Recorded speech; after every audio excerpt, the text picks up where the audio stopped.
Okay, here is my Instant Pot, and it just cooked the ribs. What I'm going to do is I'm going to press it, turn it from sealing.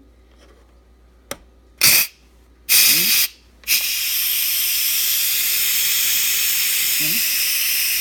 That'll just slowly release the pressure, and I'll show you my ribs in a little bit.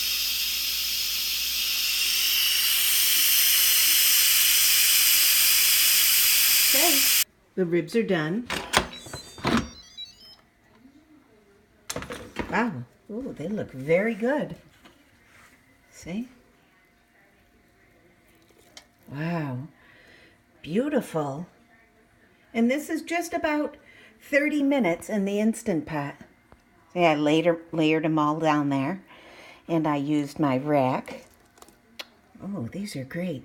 So what I'll do is I'll slather them with barbecue sauce, and then I will broil them in my oven. These will be ready to go.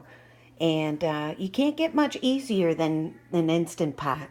And that just means that it's been sitting in here for an additional 35 minutes or so, kind of keeping it warm. I love my Instant Pot. I would really highly recommend going and buying one.